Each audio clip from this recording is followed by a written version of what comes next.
તમે જુઓ એની અંદર બે અલગ અલગ વર્ષની માહિતી આપેલી. વર્ષ આપણે ઉપર લખશું 2011 અને 2012. ઓકે, ચલો તો 2011 નું સૌથી પહેલા આપણે લખીએ વેચાણ. તો વેચાણ કેટલું છે 2011 નું? 1 લાખ રૂપિયા.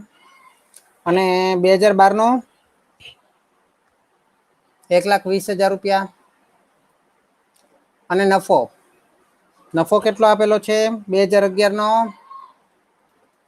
10,000 રૂપિયા. અને 2012 નો 14,000 રૂપિયા. બોલો,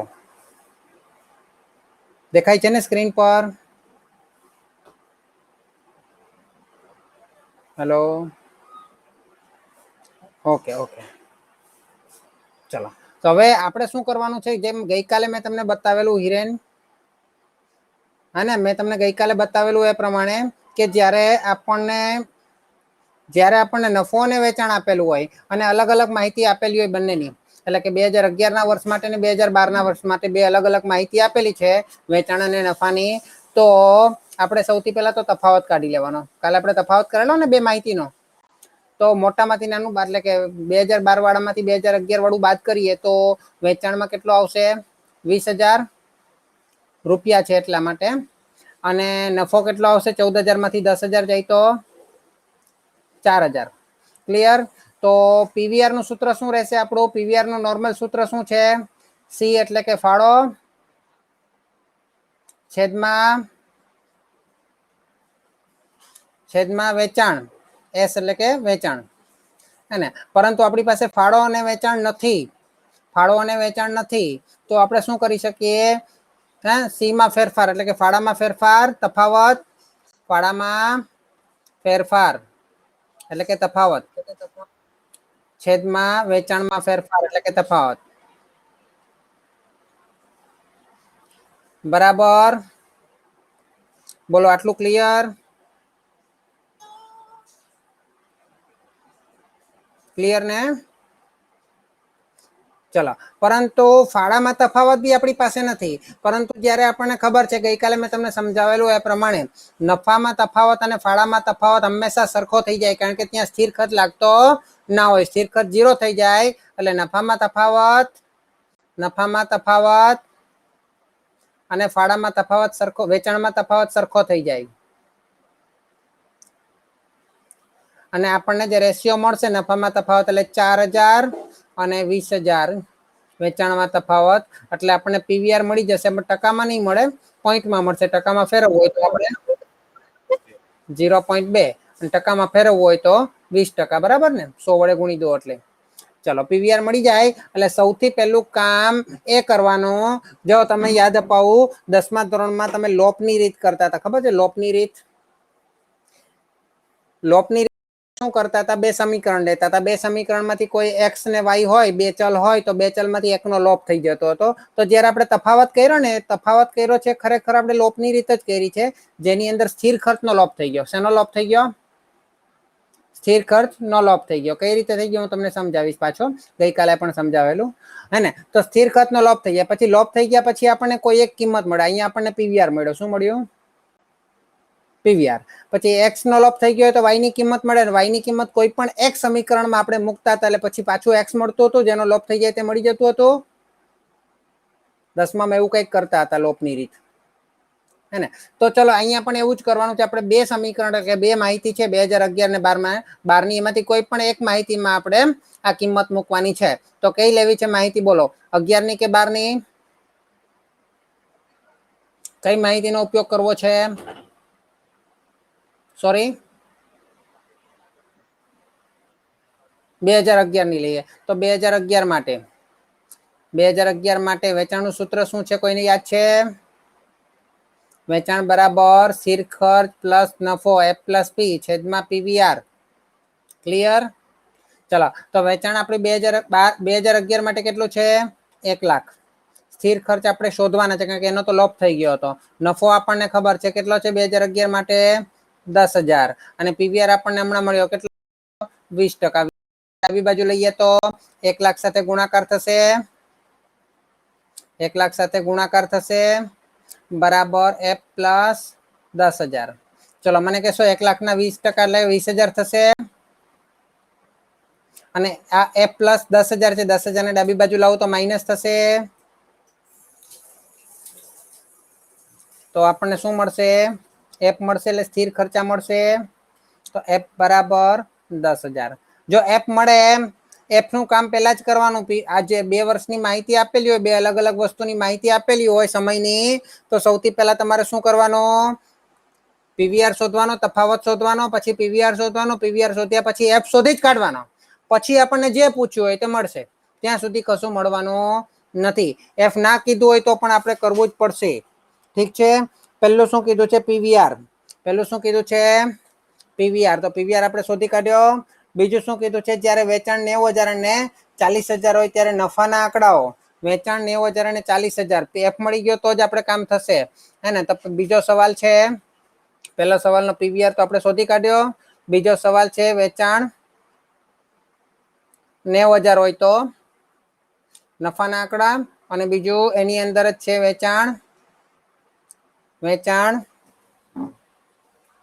40,000 હોય તો નફાના આંકડા બરાબર તો વેચાણનું સૂત્ર ફરીથી બોલો સંમત સૂત્ર આવવાનું છે વેચાણનું સૂત્ર ફરીથી બોલો કિંમત મૂકો વેચાણ કેટલું છે 90,000 f કેટલું છે હમણાં શોધ્યું આપણે 10,000 પ્લસ r કેટલું છે r કેટલું છે અરે સોરી p કેટલું છે શોધવાનું છે પછી પીવીઆર કેટલું છે 20% 20% ને ડાબી બાજુ લઈએ તો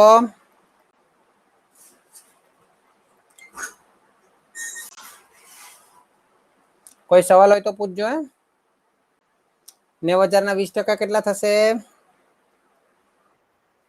10,000 ને ડાબી બાજુ લાવો તો 10,000 થાય માઇનસ થઈ જશે તો નફો કેટલો મળશે 8,000 રૂપિયામાં રૂપિયા લખવું જરૂરી છે મારા કપાશે તમારા પણ કપાશે ચલો તો વેચાણનું સૂત્ર ફરીથી એ જ છે તો વેચાણ આ વખતે કેટલું લઈએ 40,000 બરાબર 10,000 પ્લસ પી એટલે શોધવાનું છે નફો અને છેદમાં પીવીઆર કેટલું છે 20% 20% ને ડાબી બાજુ લઈએ તો ગુણાકાર થશે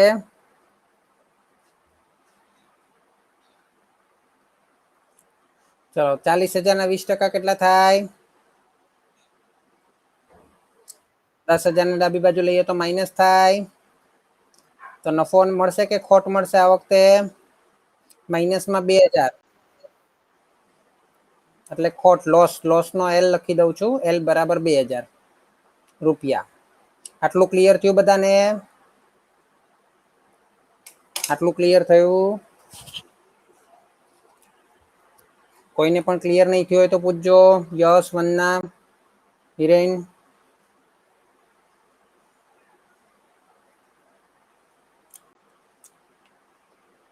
પછી આપણે આગળ વધીએ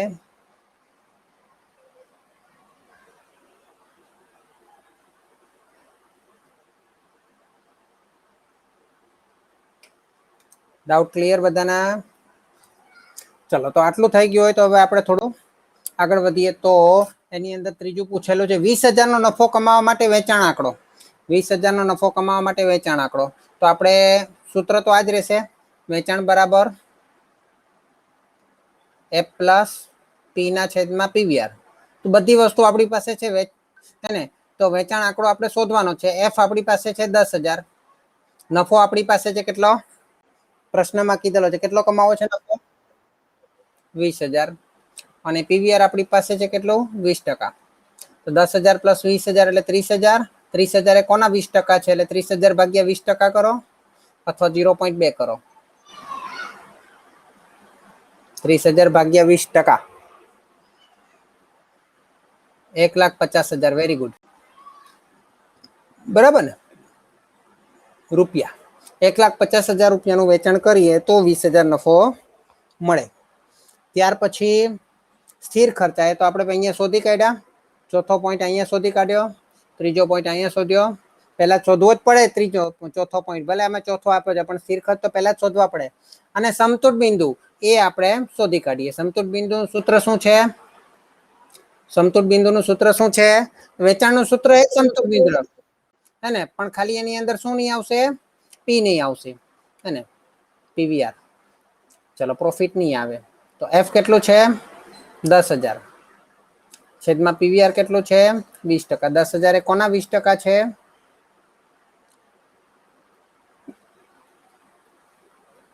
બોલો ક્લિયર?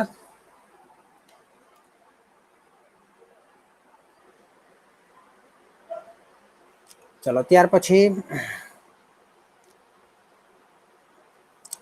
ગુજરાત પ્લાસ્ટિક લિમિટેડ જે પ્લાસ્ટિક ડોલ બનાવે છે તેમના હિસાબોનું વિશ્લેષણ નીચે મુજબ દર્શાવે છે.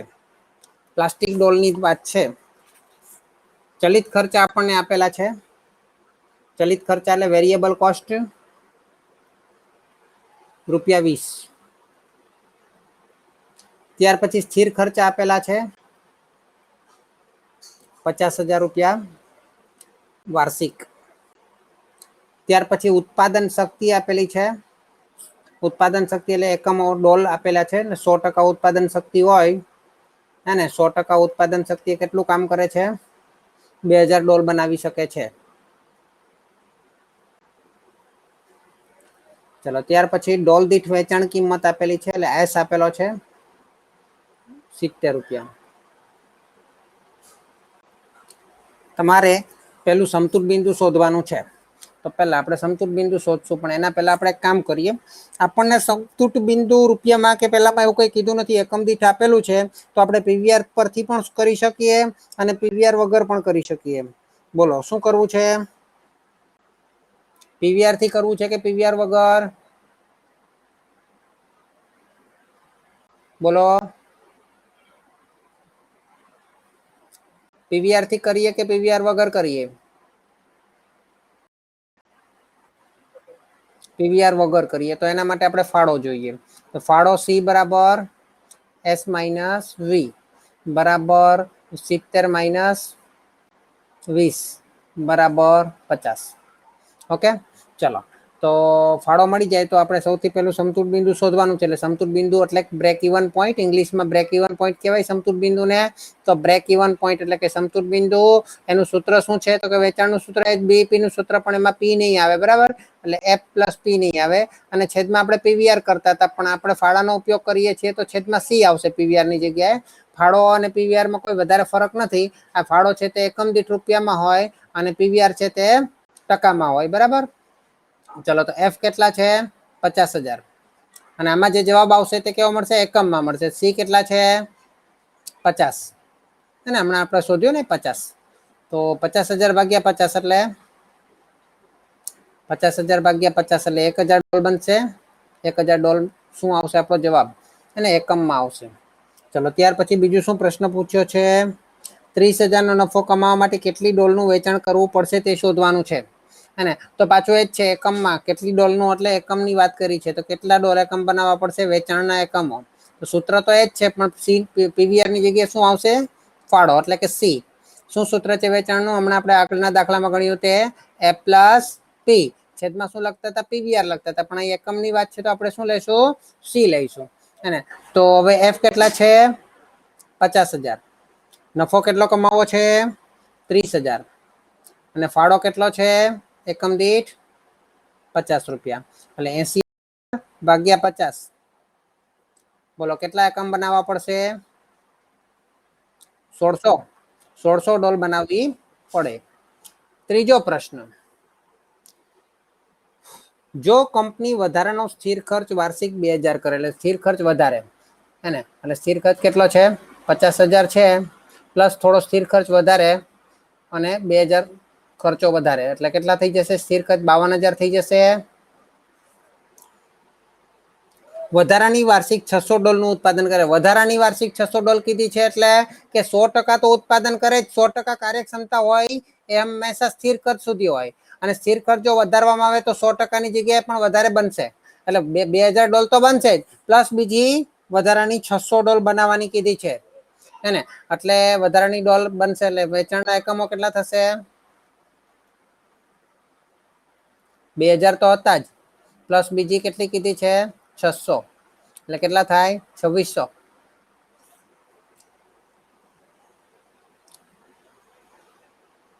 તો ઉપર 2 માં દર્શાવ્યા મુજબનો ડોલ દીઠ નફો જાળવી રાખવા. નંબર 2 માં કેટલો નફાની વાત હતી? 30,000 હતા ને, હે ને? પણ એ ડોલ દીઠ નહીં હતા, કુલ નફો હતો, હે ને? આપણે ડોલ દીઠ નફાની વાત કરી છે.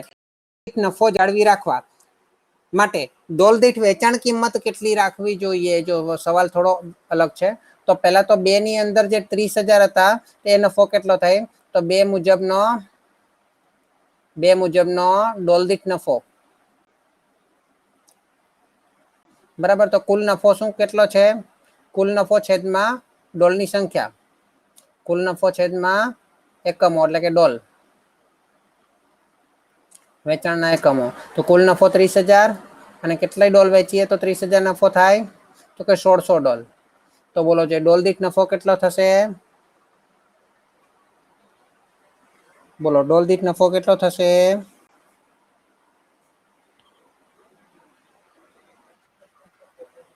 18.75 થાય. Very good. અને 18 રૂપિયા ને 75 પૈસા એક ડોલનો નફો. હવે એ નફો આપણે જાળવી રાખવાનો છે. એટલે એ નફો જાળવી રાખવા માટે પણ આપણે એકમો તો 2600 કરવાના છે. હવે કેટલા વેચાણ એકમો કરવાના છે? 2600 એકમ વેચવાના છે. ચલો તો હવે શું કરવું પડશે? તો 2600 એકમ વેચીએ તો વેચાણ કિંમત કેટલી રાખવી? અને ઓકે, તો પહેલા તો આપણે વેચાણ શોધીએ. તો વેચાણ બરાબર આપણે અહીંયા વેચાણ છે ને એમાં નફાની વાત કરવી પડશે. એટલે વેચાણના જેટલા એકમો છે ને તેને આપણે એક્સ ધારી લઈએ. શું ધારી લઈએ? વેચાણના એકમો ધારો કે એક્સ છે. હવે એક્સ જેટલા વેચાણના એકમો હોય તો નફો કેટલો થશે? કુલ નફો કેટલો થશે? જેટલા વેચાણના એકમો અને એટલો એક ડોલ દીઠ નફો, અને કુલ નફો બરાબર વેચાણના એકમો ગુણ્યા ડોલ દીઠ નફો. તો વેચાણના એકમો એક્સ લીધા અને ડોલ દીઠ નફો 18.75, એટલે 18.75 એક્સ આવું લખાય. બોલો યસ સર નો? મને આટલું સમજ પડી હોય તો આગળ વધીએ, આપણે એમ કરીએ. બોલો જે કયો છે. આટલું સમજ પડી?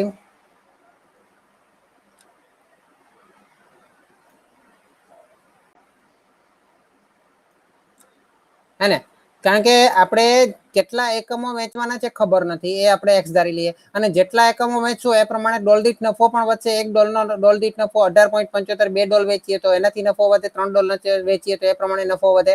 તો આપણને ડોલ દીઠ નફો મળશે. કુલ નફો આપણે પી છે, સૂત્રમાં તો આપણે પી મૂકવું પડશે, હે ને? કુલ નફો મૂકવો પડશે. તો કુલ નફો કેટલો થશે? 18.75 એક્સ થશે. ફરીથી આટલું જોઈ લો પેલા, તો જ તમને આગળ સમજ પડશે. નફો આપણે એકમ દીઠ નફો જાળવી રાખવાનો કીધો છે, કુલ નફો જાળવી રાખવાનો નથી કીધો. એકમ દીઠ નફો 18.75 રહેવો જોઈએ, હે ને? અત્યાર સુધીના દાખલામાં આપણને કુલ નફો જાળવી રાખવાનું કહેતા હતા. બોલો આટલું સમજ પડી? હિરેન, વંદના,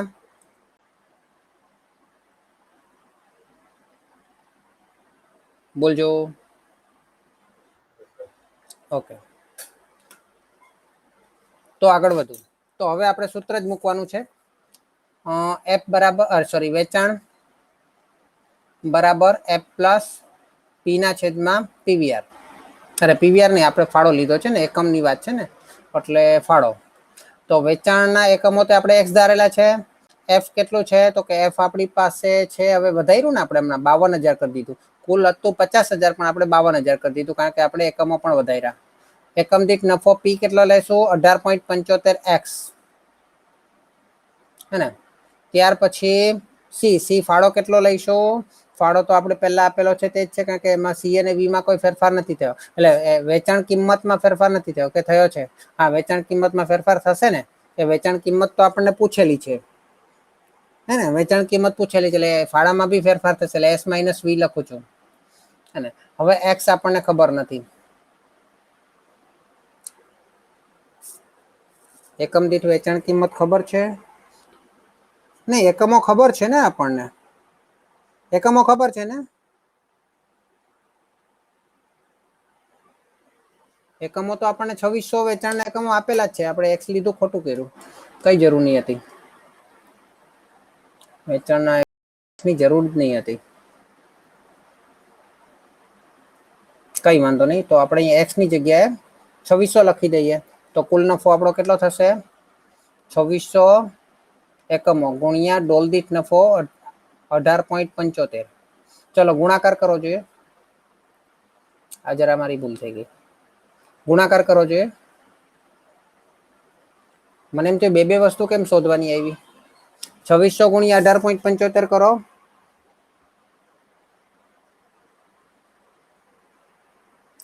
2600 ગુણ્યા 18.75 કરો.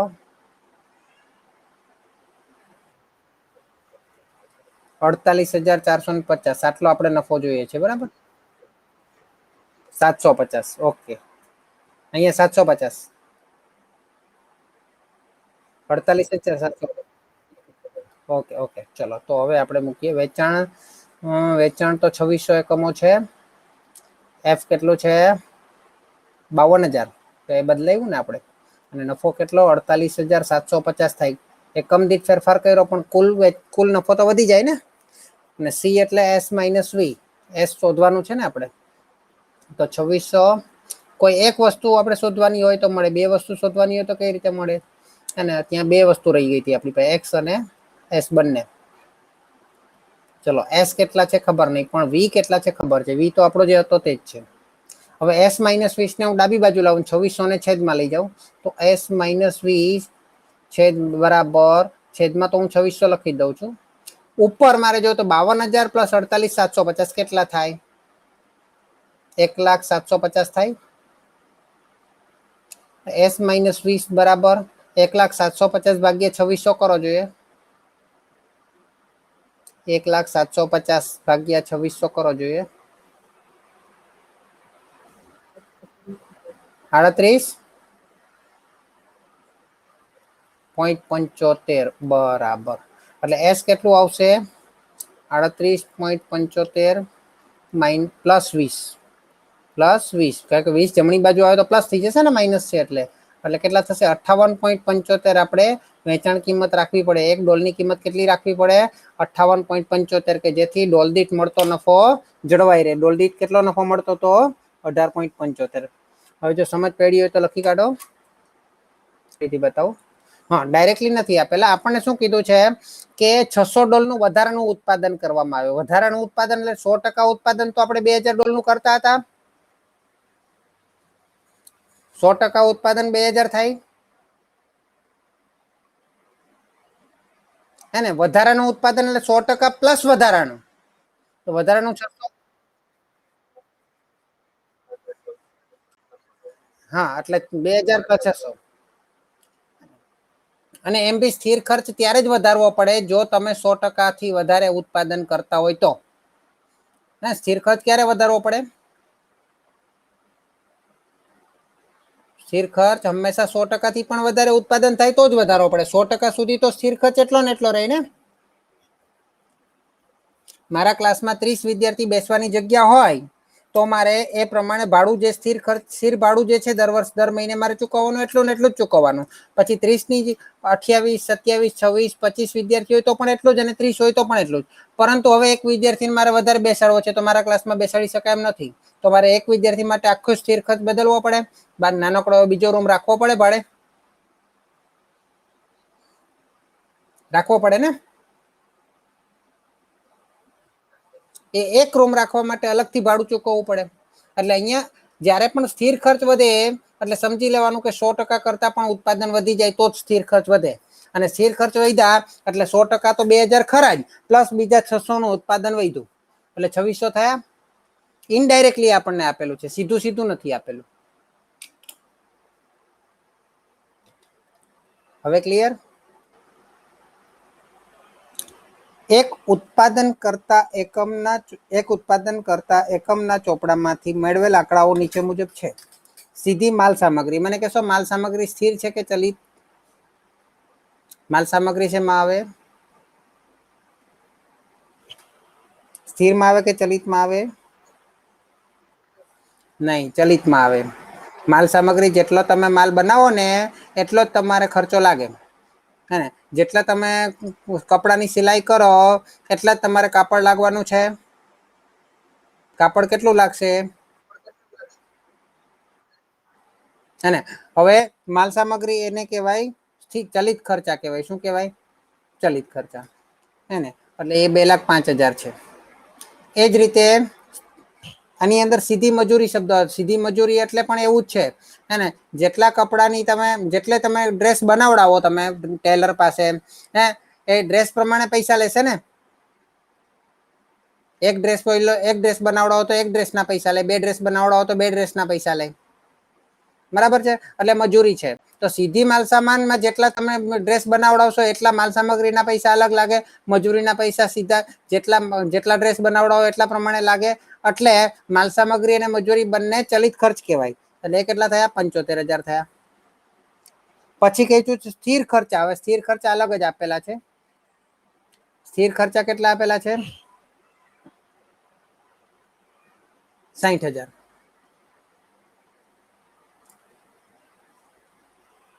ચલિત ખર્ચા બીજા પણ આપેલા છે. કેટલા આપેલા છે બીજા ચલિત ખર્ચા? અન્ય ચલિત ખર્ચા 1,00,000. ટોટલ આપણા ચલિત ખર્ચા કેટલા થાય છે જુઓ જોઈએ. ત્રણેયનો સરવાળો કરો છે. કુલ ચલિત ખર્ચા ત્રણેયનો સરવાળો કરો જોઈએ. 3,80,000 રૂપિયામાં કુલમાં જ આપેલું છે આપણને. સ્થિર ખર્ચ અને ચલિત ખર્ચનો સરવાળો કરો એટલે કુલ પડતર મળે કે નહીં? કુલ પડતર મળે ને? 4,40,000. હવે એમાં નફો ઉમેરો એટલે વેચાણ મળે કે નહીં?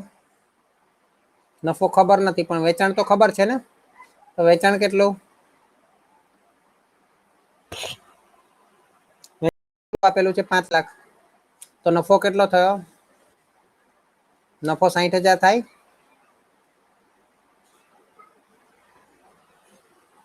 નફો 60,000 મળે. તો હવે આ બાબત પરથી આપણે પહેલા સમતૂર બિંદુ શોધી લઈએ. કારણ કે આપણને પ્રશ્નમાં એમ કીધું છે કે સ્થિર ખર્ચ અને ચલિત ખર્ચમાં, જો સ્થિર ખર્ચમાં બીજો પહેલો સવાલ, સ્થિર ખર્ચમાં 10% વધારો થાય તો સમતૂર બિંદુ પર સી અસર થશે. અને બીજું, જો ચલિત ખર્ચમાં 10% વધારો થાય તો સમતૂર બિંદુ પર સી અસર થશે. હે ને તો સમતૂર બિંદુ શોધશું. સમતૂર બિંદુ આપણે ફાળામાંથી જ શોધી કાઢીએ. પણ એકમ દીઠ ફાળો, એકમ તો આપેલા નથી ને. એકમ આપેલા છે. તો આપણે એક કામ કરીએ. કુલ રકમ આપેલી હોય તો પીવીઆર નો ઉપયોગ કરીએ. તો પહેલા પીવીઆર શોધી કાઢીએ. તો પીવીઆર બરાબર S - V / S ગુણ્યા 100%. જોઈતું હોય તો S કેટલા છે? 5,00,000 છે વેચાણ. કુલ ચલિત ખર્ચા કેટલા છે? 3,80,000 અને છેદમાં 5,00,000 ગુણ્યા 100 એટલે કેટલા થશે? 1,20,000 ભાગ્યા 5,00,000 ગુણ્યા 100 એટલે કેટલા આવશે? 24%. પીવીઆર કેટલું આવે છે? 24% આવે છે. Yes or no? ઓકે. જો પીવીઆર 24% આવતું હોય તો પહેલા તો આપણે હાલની પરિસ્થિતિમાં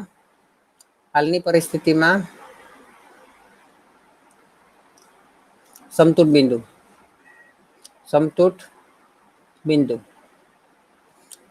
તો હાલની પરિસ્થિતિમાં સમતૂર બિંદુ એટલે બીઈપી બરાબર શું સૂત્ર છે? F ના છેદમાં પીવીઆર બરાબર F કેટલા છે? 60,000 અને પીવીઆર કેટલા છે? 24%. ચલો 60,000 ભાગ્યા 24% કેટલા આવશે? 2,50,000. બોલજો જવાબ. 2,50,000 આવે છે રૂપિયા. રૂપિયા લખવું જરૂરી છે. ચલો હવે પહેલો સવાલ. સ્થિર ખર્ચમાં 10% વધારો થાય. સ્થિર ખર્ચમાં 10% વધારો થાય તો સ્થિર ખર્ચ કેટલા છે? F બરાબર 60,000. એમાં 10% વધારો કરીએ તો પ્લસ 10% એટલે કેટલા થઈ જશે? 66,000 થઈ જશે. બોલો. તો હવે આપણે પાછું બીઈપી શોધવું હોય તો આરામથી મળી જાય, કારણ કે આપણે પીવીઆર ફરીથી શોધવો નહીં પડે, હે ને. એફ ના છેદમાં પીવીઆર બરાબર 66,000 ના છેદમાં 24%. કારણ કે ચલિત ખર્ચમાં ફેરફાર નથી થયો, એટલે બોલો 66,000 ભાગ્યા 24% કેટલા આવશે? 2,75,000. ચલો બીજા સવાલમાં આપણે ફેરફાર થશે. પીવીઆર માં પણ ફેરફાર કરવો પડશે. કેમ? કારણ કે ચલિત ખર્ચમાં ફેરફાર થઈ જાય. ચલિત ખર્ચમાં 10% નો વધારો થાય.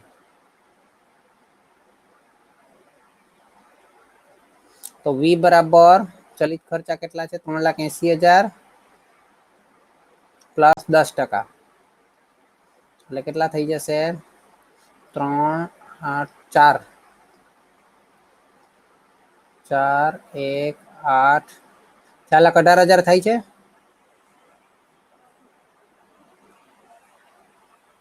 હમ 3,80,000 પ્લસ 10%, 4,18,000 થાય છે. ચલો તો પીવીઆર કેટલો મળશે એ બી શોધવો જ પડશે. વી માં ફેરફાર થયો ને એટલે. એસ કેટલું છે? 5 લાખ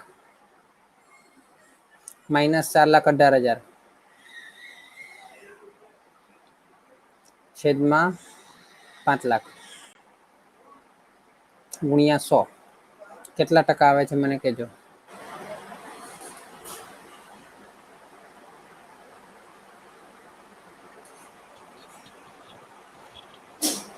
કેટલા ટકા આવે છે?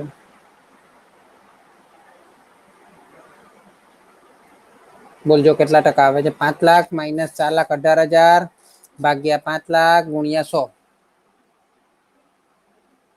કેટલા ટકા? 16.4%. આ તમારો પીવીઆર મળ્યો. હવે તમારે બીઈપી શોધવાનું છે. તો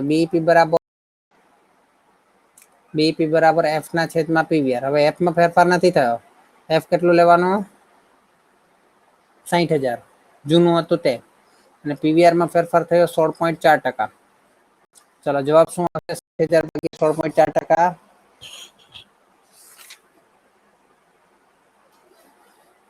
60,000 ભાગ્યા 16.4%.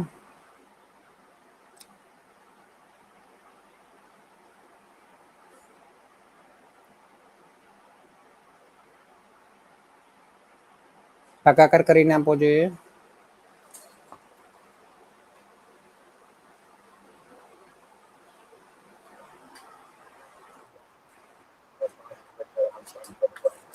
$3,65,854. બરાબર. આ તમારો ફાઇનલ જવાબ. તો સમતુલ બિંદુ પર શું અસર થઈ?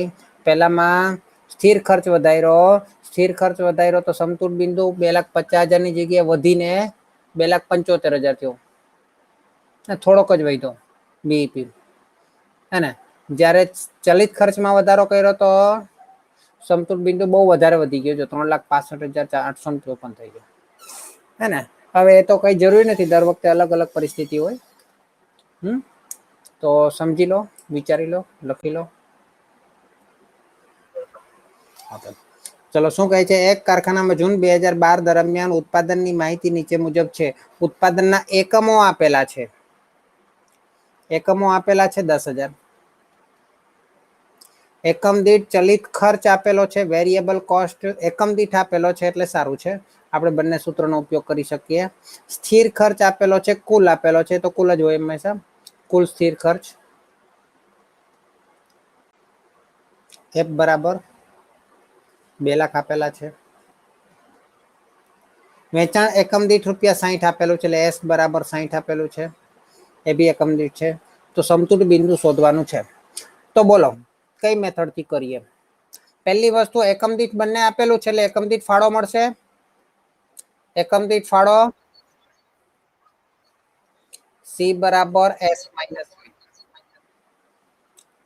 60 માઇનસ 40 બરાબર 20. અને જો ફાળો એકમ દીઠ મળી જાય તો આપણે એકમમાં આપણને જવાબ મળશે, હે ને. પછી એને રૂપિયામાં કન્વર્ટ કરવું હોય તો એસ વડે ગુણાકાર કરવાના, હે ને. અને રૂપિયામાં મળે, પીવીઆર નો ઉપયોગ કરીએ તો રૂપિયામાં મળે ને. એને એકમ દીઠ એટલે કે એસ વડે ભાગાકાર કરીએ તો આપણને એકમમાં મળશે. તો આપણે પહેલા બંને આ રીતે જ કરીએ તો બીઈપી એકમોમાં જવાબ મળે હે ને, કૌંસમાં એકમોમાં લખી દો. તો શું સૂત્ર છે? એફ ના છેદમાં એકમ દીઠ ફાળો બરાબર એફ કેટલા છે? 2 લાખ. હા, એ સી ની જગ્યાએ એસ માઇનસ વી પણ લખી શકો અથવા તો ડાયરેક્ટ સી લખી દો, કારણ કે એસ માઇનસ વી આપણે શોધી કાઢેલું છે. ચલો તો 2 લાખ ભાગ્યા 20 એટલે કેટલા થશે? 20,000 એકમો એટલે 10,000 એકમો. 10,000 એકમો થશે જવાબ. માની લો કે રૂપિયામાં પૂછ્યું હોય તો શું કરવાનું? બીઈપી રૂપિયામાં પૂછ્યું હોય તો શું કરવાનું? તો જેટલા એકમો છે એના વડે ગુણી દેવાનો, એટલે એકમ દીઠ કિંમત છે એના વડે ગુણી દેવાનો. તો 10,000 ગુણ્યા કેટલા ભાવ છે? 60. કેટલા થશે? ચલો માનો કે પીવીઆર ની મદદથી શોધવું હોય તો પીવીઆર વધારે સારું પડે કે એમાં તમારે એકમ દીઠ નહીં આપેલું હોય તો પણ મળે. જેમ કે પીવીઆર બરાબર એસ માઇનસ વી અથવા તો સી ના છેદમાં એસ ગુણ્યા 100. 100 કરો નહીં કરો તમારી મરજી, 100 કરો તો ટકાની નિશાનીનો ઉપયોગ કરવો પડશે. એસ એટલે 60 માઇનસ 40 છેદમાં 60 ગુણ્યા 100. બોલો 60 20 ના છેદમાં 60 ગુણ્યા 100 કેટલા ટકા થશે? 33.33. બોલો 33.33% થાય છે પીવીઆર. હવે બીઈપી શોધી કાઢીએ. બીઈપી બરાબર એફ ના છેદમાં સી ની જગ્યાએ શું લગાડવાનું? પીવીઆર લગાડવાનું. એટલે એફ કેટલો છે? 2 લાખ. 2 લાખ ના ભાગ્યા 33.33% કરવાના. પણ ટકામાં તમારે જયારે આવું પોઈન્ટમાં આવતું હોય ને કન્ટિન્યુઅસ વાળું, તો કેલ્સી નો ઉપયોગ વ્યવસ્થિત કરવાનો. કઈ રીતે કરવાનો? તો 2 લાખ ભાગ્યા 33 પોઈન્ટ પછી કેલ્સીમાં છે ને 3 જ્યાં સુધી સમાય ને ત્યાં સુધી લખી દેવાના અને પછી ટકાની નિશાની દબાવવાની. 2 લાખ ભાગ્યા 33.3333 જ્યાં સુધી કેલ્સીમાં સમાય ત્યાં સુધી અને ટકાની નિશાની. શું જવાબ આવે છે મને કહો? આવી ગયા 6 લાખ રૂપિયા. આમાં પણ 6 લાખ આવેલા. હવે આને એકમમાં કન્વર્ટ કરવા હોય તો ભાગાકાર કરી દેવાનો. બીઈપી એકમોમાં બરાબર શું કરવાનું? 6 લાખ ને પેલા એકમ વેચાણ કિંમત સાથે ભાગી દેવાનું. એસ એટલે કેટલા હતા? 60. એટલે આવ્યા 1 લાખ એટલે સોરી 10,000 એકમો. બોલો બંને મેથડ સમજ પડી ગઈ તમને? ક્લિયર?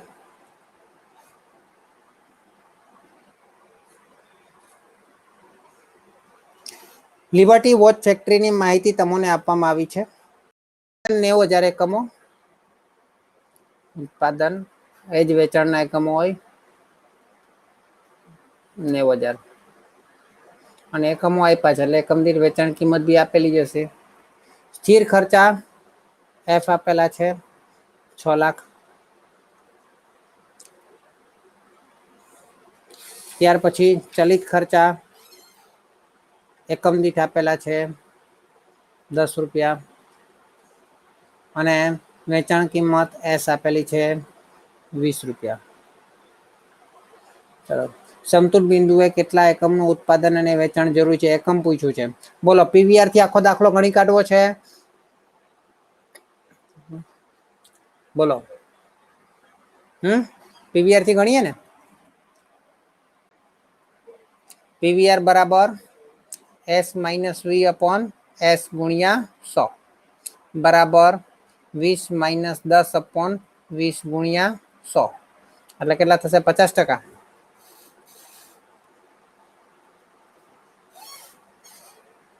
બોલો 50% આવે છે?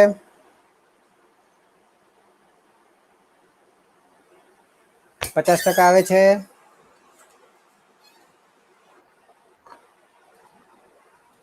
ચલો પહેલો સમતુલ, હા બોલો બોલો બોલો. કરાવું ને? સમતુલ બિંદુએ કેટલા એકમોનું ઉત્પાદન અને વેચાણ જરૂરી છે? સમતુલ બિંદુએ કેટલું ઉત્પાદન અને વેચાણ જરૂરી છે?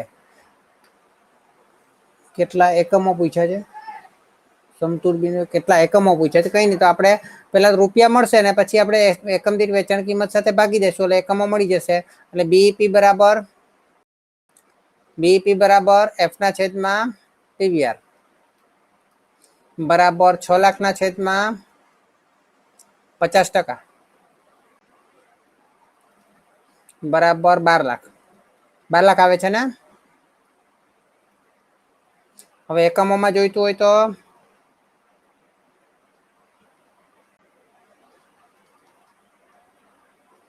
આ 12 લાખ જે આવ્યા તેને શું કરવાનું? એકમ દીઠ વેચાણ કિંમત સાથે ભાગી દેવાનું 20 રૂપિયા સાથે.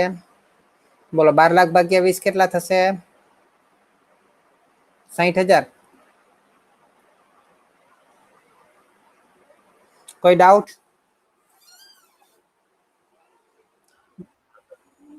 બીજું, જો વેચાણ કિંમત એકમ દીઠ 10% ઘટાડવામાં તો નવું સમતુલ બિંદુ. વેચાણ કિંમત એકમ દીઠ 10% ઘટાડવામાં આવે તો પહેલા તો આપણે પીવીઆર બી બદલવો પડશે, કારણ કે વેચાણ કિંમત બદલાય એટલે પીવીઆર બદલાય ને. એસ બરાબર 20 છે, એમાં 10% ઘટાડો -10% કરીએ એટલે 20 માઇનસ કેટલા થઈ જશે? 2 થઈ જશે. એટલે 20 માઇનસ 2 એટલે 18 થઈ જશે. બોલો, એસ 18 થઈ જશે અને એસ 18 થઈ જશે. શું કહે છે? ડબલ અવાજ. ચલો, તો પહેલા તો પીવીઆર શોધીએ. ડાયરેક્ટ કેલ્સી થી 20 માઇનસ 10% કરશો ને સીધું જ 18 આવી જશે.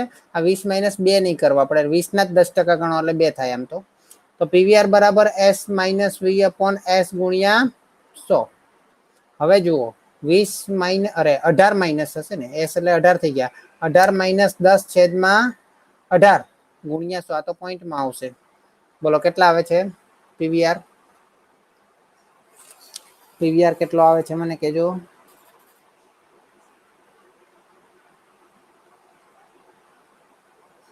બોલજો પીવીઆર કેટલો આવે છે?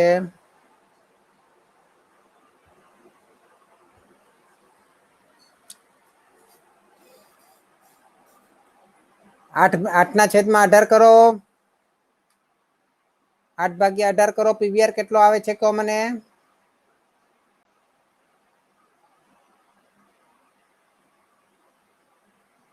હેલો, 8 ભાગ્યા 18 કરો.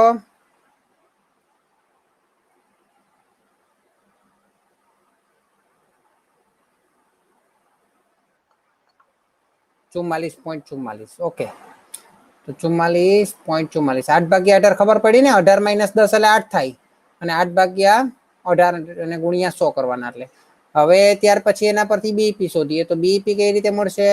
તો કે એફ ના છેદમાં પીવીઆર. એફ તો એટલો જ છે 6 લાખ, પણ 6 લાખના છેદમાં 44 પોઈન્ટ કઈ રીતે કરવાના? કેલ્સીનો ઉપયોગ કઈ રીતે કરવાનો? 44.4444 છેલ્લે સુધી જવા દેવાનું. બોલો કેટલા જવાબ આવશે? કેટલો જવાબ આવશે?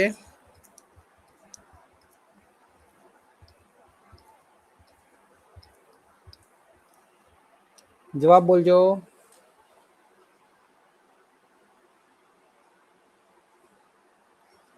જવાબ બોલજો. પોઈન્ટમાં આવે તો પોઈન્ટમાં બોલજો.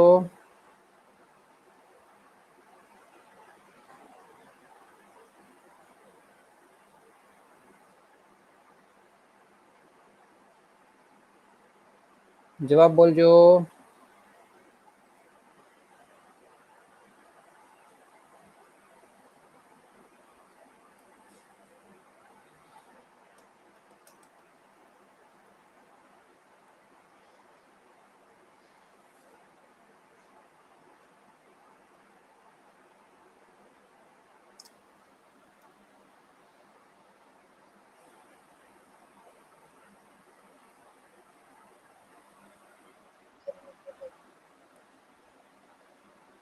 ₹13,50,000 બરાબર. 13,50,000.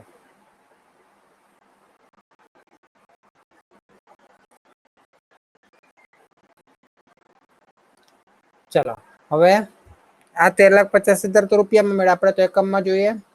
તો બીઈપી બરાબર 13,50,000 ભાગ્યા કેટલી કિંમત હતી આ વખતે? 18 રૂપિયા હતા ને, તો 18 વડે ભાગવું પડશે ને આ વખતે. તો 13,50,000 ભાગ્યા 18 કરો. 13,50,000 ભાગ્યા 75,000. હા,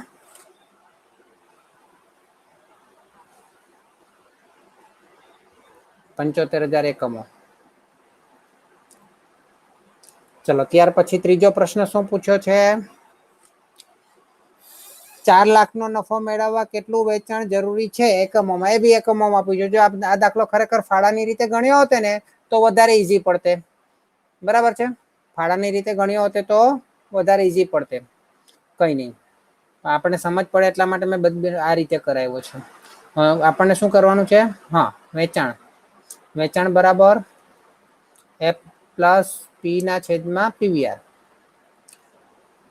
શું કીધું છે?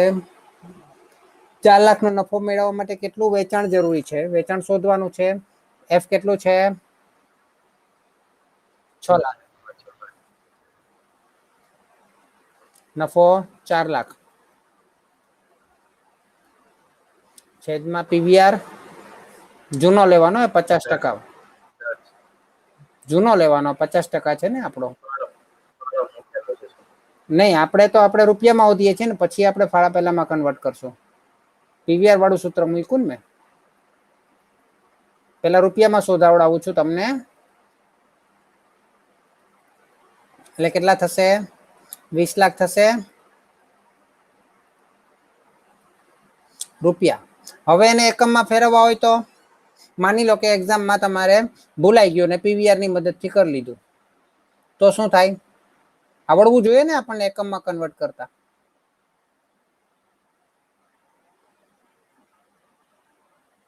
એટલા માટે મેં તમને આ રીતે કરાવડાવ્યો.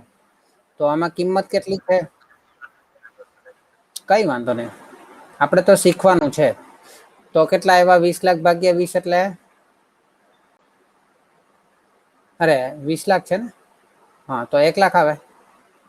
1 લાખ એકમો. એ ડાયરેક્ટ જ જવાબ આવી ગયો ફાળાથી ગણન તો. ક્લિયર? લખાઈ ગયો હોય તો મને કહેજો.